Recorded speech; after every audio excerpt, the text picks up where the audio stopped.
Tonight's shir is L'Zeicher Nishmas Yochanan ben Avraham Menachem Mendel Mandel, and my parents, Yechiel Mitzim ben Reb Dov and Mendel Bas Reb Yisrael. We're starting now the fourth out of 6 chapters of the introduction to Chelik Aleph of Nesivas Shalom. It's called Nesivei Das, the paths of wisdom. I want to repeat a very important part. This is not how to be makar of people. This is not the parts that we have that we need in struggle, which Nesivas Shalom was full of light. I've been sending out on Chanukah and Purim, Pesach, wherever you open up, full of light, not to give up and all of that. But at the same time, for healthy people, and even for people challenging and struggling, you still have to know how to reach your ultimate highest level of Yiddishkeit. So when you hear concepts that he's going to tell you, that you may feel inside, this is above me. Yes. He's telling you how to reach the ultimate, and he also has a lot of practical stuff also, and CHIZUK for us, as you're going to see, the end of the 4th chapter, which is going to be 2 shiurim from now. His last words are going to, you know what, I'm going to tell it to you now. Okay? I want to start with that, because I want you to go through this understanding that he's teaching you how to be a black belt in Yiddishkeit. Okay? How to live your ultimate life, and you need to know this. But look what he says at the end, and let's go in with that, okay? When it comes from not sinning or purifying our midos. When a person is standing down, giving up, against his internal nature and his character traits, and he's up against that. And he realized, I have no idea how I'm supposed to change. You're telling me to change. You're telling me to grow. And I don't know how it's possible. This whole thing he's talking about constantly of ha'aras hadas, enlightenment of the mind, and behiras hadas, which is clarity of the mind. He says, even in that situation, you need clarity to know shaloi alecha hamlacha ligmar. It's not upon you. It's not all or nothing. You don't need to complete. And nobody is demanding victory.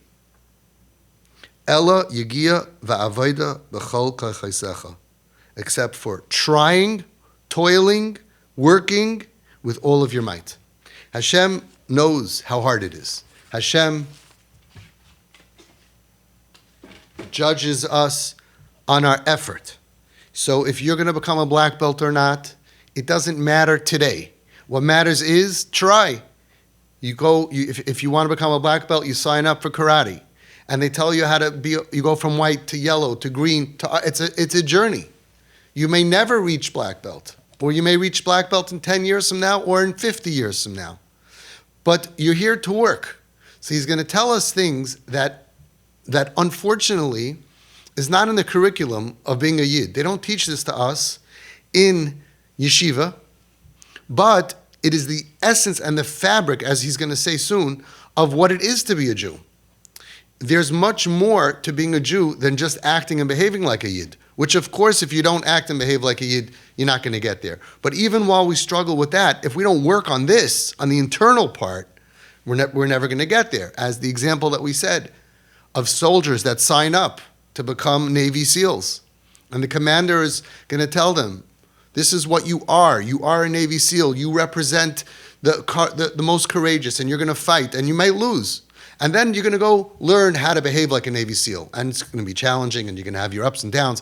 But this is who you are when you sign up. We were signed up. We are Banim Atem L'Shem Elokeichem. We are the chosen nation. Ata v'chatanu mikol ha'amim. We need to know that. And we need to understand what we're doing down here on earth. And part of it, yes, is doing the commandments and not doing the sins. But we will fail. That's part of it also. And there's tshuva for that. And Hashem is understanding for that. And there's that day-to-day battle. But under that and over that and in between that is a much different battle that we're not even focusing on. That's why I'm doing this series on Nesivei Das, about the paths of wisdom of what is a Jew. What are we here for? Before and after and during all the mitzvahs and averos that we do. So we're up to Perek Revi. Da es Elokei avicha v'avdehu. It's beautiful what he does with these words. Know the God of your father and serve him. starting off with Perek Aleph.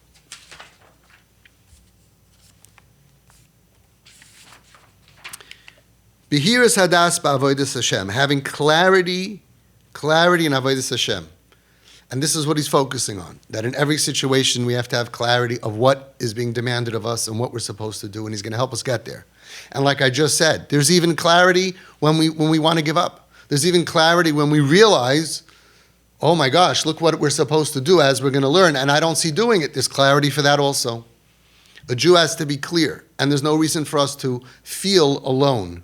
There's no reason for us to feel like nobody told me what to do. So many times people, they go through yeshiva, they go through the system, they're 30, they're 40, they're 50, and they feel that their life brought them to a place and nobody told me what to do. So we need to have clarity. And this clarity is going to help us in every matzav, good, bad, beautiful, ugly, tough, happy, sad, everything. Behiras hadas ba'avodas Hashem, einay rak ma'ila v'yisroin. It's not just like, okay, I got to do mitzvahs and not do averis, and then I have to have clarity of mind. It's like a nice thing to add to my program. He's saying, no, it's a fundamental. This is the foundation, the fundamental of all foundations of avodas Hashem, of service to God. And the Sefer Mesilas Yesharim, he says it's so beautiful in the opening. He explains what Behiras Hadas is. Agav, it's very interesting that the Nesivas Shalom, Schus Yagan Aleinu, he was on the Miatzas Kedei Le'Atayra. He rebuilt Yiddishkeit after the war. He was in Eretz Yisrael, and everything was wiped out in Slonim and Bechlal and all of us. And he was part of the fabric of the rebuilding of Yiddishkeit in the world. He built his Hasidus. He was known as Ish Chinuch. He was known as an extremely thought out, an amazing person. He was beloved by the Chassidish Welt. He was beloved by the Sfaradish Welt, and even in the Litvish Welt. First of all, he spoke with a Litvish Havara, because it's like Russia. It's like the Slonim was like Chabad, so they were very Litvish Hasidus. He learned by Baranovich, by Reb Chanan. I think he learned, or he was there's stuff together. He was very. It wasn't like a Chassidish little town somewhere that they never saw a Litvak. It was very Litvish as well.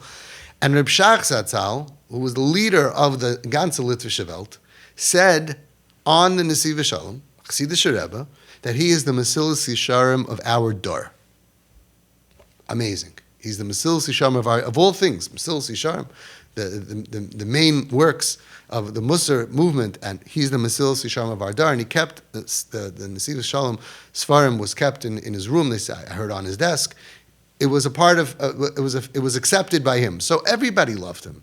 Everybody understood that his wisdom is the wisdom of the right way of Torah.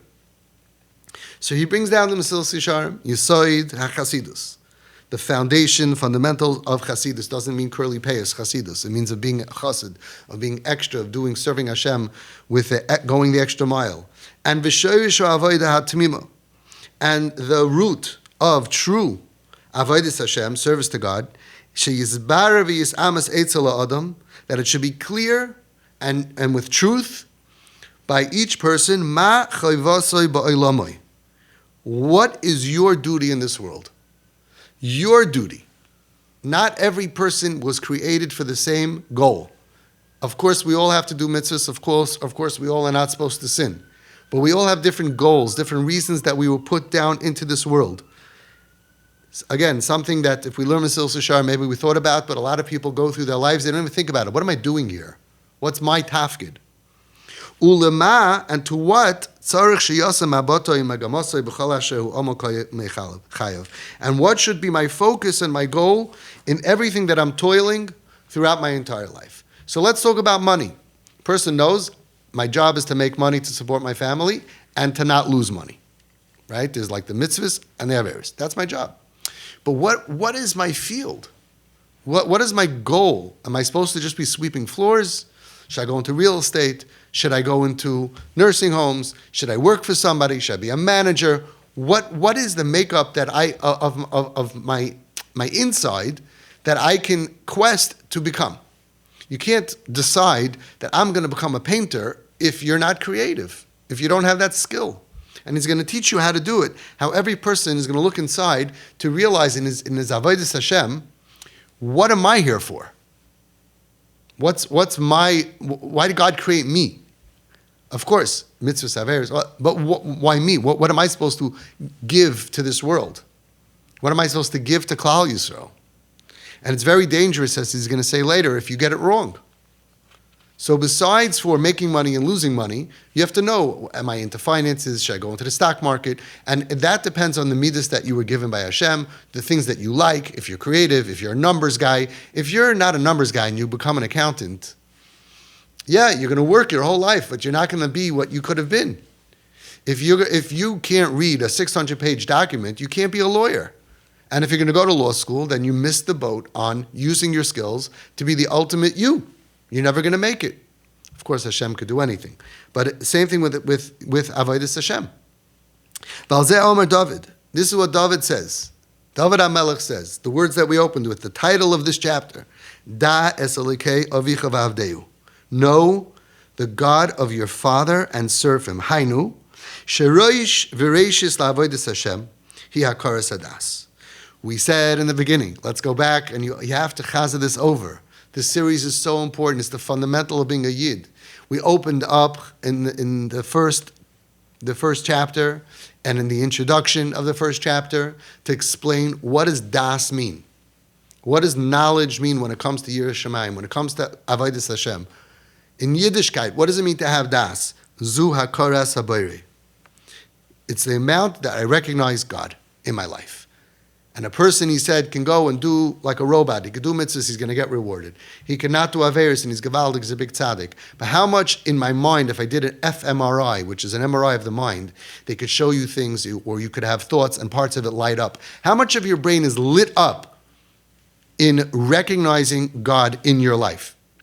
We could all think about and understand. You go to a funeral, you start thinking about Hashem and about life and the purpose. Comes to Yom Neiraim. We know that God is there. But right now, when I'm walking down the street, how much am I being makir? Am I recognizing God right at every moment? So he says that das, when you're tapping into your knowledge, it's bringing to a forefront of your knowledge that there's a God. So the Rosh V'Reishis L'Avodas Hashem. The first thing is Hakaras Hadas, was recognition of the mind.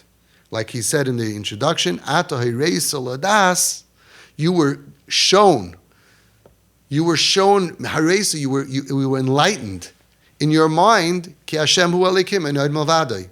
That's what das is. And you can live your life like a behema b'li das, even though you're doing the right thing, even though you're not doing the wrong thing. But recognition that now when I'm doing a mitzvah, there's a God in front of me, or now when I'm not doing an avodah, because bringing God into your avodah Hashem is a different avodah, and that's something that we're not really used to focusing on.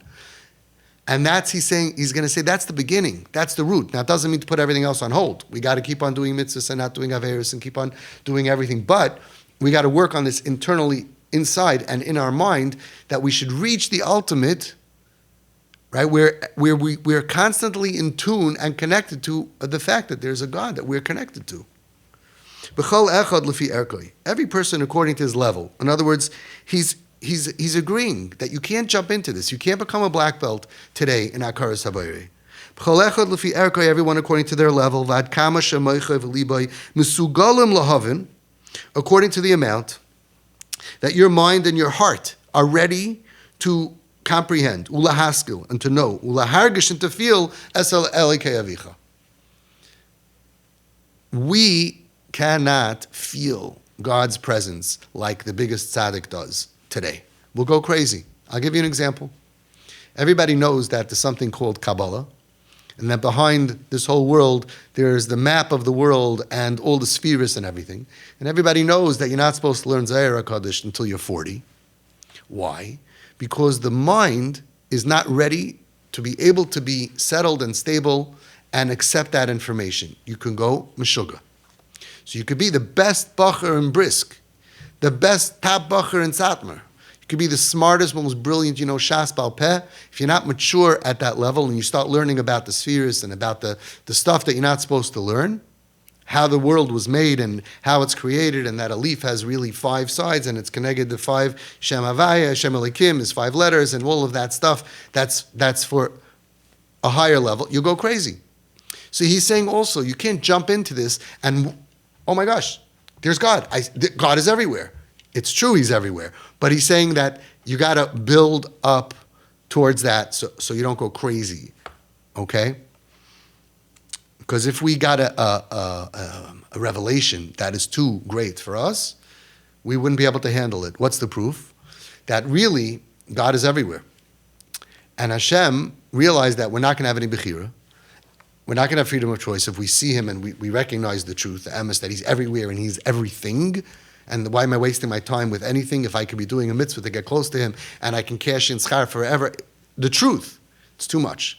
And it says he was metzamsim himself. He made himself smaller and smaller until I think he went too far personally. He didn't ask me, but he went so far that you can't even find him. People say, no God. But that's obviously, we trust him that he went to the place that he felt is necessary so people could say there's no God. Like I told this atheist, I said, it's not a shock that you're an atheist. It's very easy to be an atheist because Hashem made himself invisible. And you can't see him. And you're not going to convince me that there is a God, just like I'm not going to convince you. You're not going to convince me that there's not a God, just like I'm not going to convince you that there is a God. And how are you really sure? And you can't be sure, because if anybody could really be so sure, then there's no Bechira. So we see that Hashem took the Elikus and he was Metzamsim it. And then there are very few people, but there are people who grow, and then especially over 40 and 50, they get deeper and deeper. And you could learn Kabbalah, and you could become who knows what. And everything that they see, as we're going to learn, all they see is God. But he's makir, he explains, he's saying, I understand that this das can make you crazy, and you can't just get an injection and boom, be on that level. But slowly, and work on it. It's va'avdeu, it's an avodah. To be margish, to feel, and to understand and to comprehend that there is a God, and he is Avicha. Koloshan Rambam Soif Hilchos Tshuva. Like the Rambam says at the end of Hilchos Tshuva, Einoi oihev es HaKadosh Baruch Hu ela b'das sheyodeu. That you can't love somebody if you don't know them. What does it mean to love HaKadosh Baruch Hu? It means to be connected to him with your das. V'al pi hadas tiyeh hahava im ma'at ma'atim harbe harbe. And according to your comprehension, your recognition of godliness in the world, being a reality, according to that level, you're going to be able to love him. And if you recognize him more, you can love him more. And if you recognize him less, you can only love him less. You can only love somebody according to how much you know them and really know them. And the more you really know them, you can really have the opportunity on that level to love them. But if your knowledge of the person and connection to them is from 1 to 100 is 30, then the maximum love you could have, which you may not have either, but the maximum you could have is 30. You can't love something 70 if you only know them 30. The same thing with the Kadosh Baruch Hu. Kol ercha ve'echusa shelo avoda.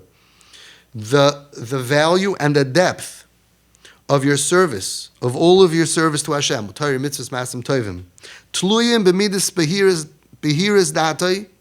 It's going to depend according to the measure of the clarity in your mind, ba'akaras b'roi, in recognizing Hashem as a reality. Uvetfisasoi bigadlusoi en cheker, and in the amount that you grasp his infinite being. V'yisrei na'ovid b'behiras hadas, and the advantage of somebody who serves Hashem, the same guy is davening, the same guy is doing a mitzvah, he's shaking a lulav, he's whatever it is. The advantage of somebody who's serving Hashem with clarity of the mind and connection and recognition of Hashem and connecting to him with your mind, to that person who is serving Hashem also, and he's going to get rewarded for it, but he's serving with a darkness in his mind. He's not really, he's doing it, but he's not thinking. When I shake the lulav, how much of God am I thinking? Even when we learn Torah sometimes, we're learning. Like we're learning, we're doing it, right? But how much am I thinking about Hashem? So if we do it in a darkness, he doesn't mean depression and that kind of darkness. He means that my mind, out of 100% being lit up, connecting to Hashem. Hashem is in front of me. Shivisi Hashem l'nagdi summit, and I'm in the zone completely. That I don't see emptiness here in this room. I see godliness everywhere. that person who's in darkness or small-mindedness, because we're all very, very small-minded in the amount that we could eventually grow to become black belts in this, to eventually comprehend, ki yisrin or min ha'choshech. The difference is like the advantage of light versus darkness. If you're driving your car and your lights are out and there's no lights and there's no moon versus a guy who's driving in the middle of the day, how can you compare? It affects every single thing about driving. And so too, the yisra and the advantage of somebody who's serving Hashem with this thing that we're trying to learn how to do, with clarity of the mind. Clarity that I'm serving Hashem, and He's Einod Malvade, and He's here, and He's Haya Haya V'Yiyah. And that's the mitzvah I'm doing now is because He told me to do it. By the way, there's a beautiful, we should do a shir on this, on Chelik Aleph, Chelik Beis, page Shin Mem Ches. Sameach. That page, kedai to learn. About serving Hashem when you don't understand what you're doing, and how to do it on the deepest level to be Mekayim the mitzvah that you don't know what you're doing, which specifically allows you to be Mekayim it on the highest level, and it affects mitzvahs and averis, the whole thing.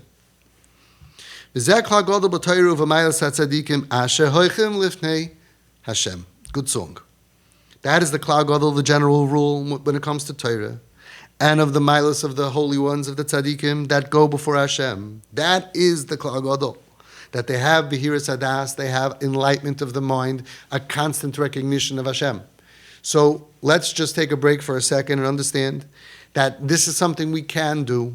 That if right now I'm going to say L'Shem Yichud Kudsha B'richu, and it's helpful to say that, even if you don't usually say that, but just to take a break and take a moment before I do a mitzvah to say, I'm doing now a mitzvah to connect to Hashem because He told me to do this, and I'm trying to disconnect from all of the craziness of the tzimtzum of the world, all the darkness, all the confusion. I'm putting down my phone. I'm disconnecting my mind from physicality, materialism, confusion, darkness, worry, anxiety, and I'm now serving Hashem. That's something, for that moment, we can do. It may not last through all of the nanuim or through all the achilas matzah, because it may only last 10 seconds in the beginning. It's so hard to even get through the first part of Shemona Esrei, but we can do it, and we can chap ourselves back, and by Avarachman, we could stop, and we could just say, okay, Hashem is everywhere. Hashem is everything. Baruch Aleinu. But not just, I've had times where I've said in Baruch Aleinu, I know all Parnasa comes from you, and even then, I wasn't thinking about Hashem. Like you get used to saying it, but I'm not on my hands and knees realizing that you're the one who's going to, I'm not begging, even by Rafa'inu.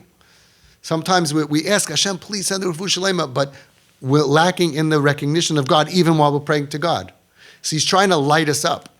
And the one who does that, it's like the difference between night and day. That's what he meant before. Darkness and light, night and day to avodas Hashem. That we should be mekayim to know that God is right in front of us. Hainu, sheyasem el liboy, we should place on our heart. Halavai, we should do this. At least let's do it now. Okay, even while we're learning this, we don't think about Hashem. We should place in our heart Ki HaMelech HaGadol HaKadosh Baruch Hu, the great King, HaKadosh Baruch Hu, the one who, the Holy One, the Almighty. Hashem Eloi Kol Aretz Kavod, that He fills the whole entire world, universe with His kavod. Oy Meid Olav, He's standing upon me. Doesn't mean on top of me. It means He's here. V'roya b'masav, and He sees our actions. Miyad, what happens if you really feel that? Imagine if we had 100% recognition, we would shake. Yagi Olav Hayira v'achna. Right on top of us, we would rather have fear. And we would have complete achna, we would have complete submission. If I was able to really recognize this, the size of the sun, bigger, Hashem versus me, a tiny ant, there's no me anymore. There would be no me. Think about when you go up in a plane, and you're at the airport, and you see the other planes parked, right? And then you see cars. And then you go up, and you're flying above the highway, and you see cars. They're much less important at this point. They're like matchbox cars, right? And then the higher you go up, which is the example that we said in previous chapters, like the guy in the hot air balloon. But the higher you go up, all of a sudden they're like little ants. To Hashem, if we realize what we are, and again, this is not meant to break us. Be very careful. It's meant to make us enthusiastic. So the higher we go up, the more insignificant all these things are. So if we're able to realize how insignificant we are, and again, this is not meant to break us. We're supposed to recognize what we are. We're not even an ant compared to Hashem, the size of Hashem. We can't even use words that make any sense. Okay, so if I would really grasp that, and He's going to empower us. You have to stick around, because a lot of people are like, yeah, so who cares what I do? What do you mean? He made us, and He said, I do care about what you do, and He's going to teach us why we care, and that this whole world is really dependent on us and how we act, how much it matters. But yet, we still have to understand our insignificance, Klapei HaKadosh Baruch Hu, compared to Him. And at that moment, I don't know who the Mishayer Eliki is, but there's someone who's referred to as the singer, the godly singer, Mishayer Eliki. That's what it sounds like. And he says, Mipnei Gdulascha, before your godless, your greatness, Emoid ve'evel. I stand and I disintegrate. I'm afraid. The fear is incredible. It grips me. At that moment, could you sin? Could you care about anything? Is there a you?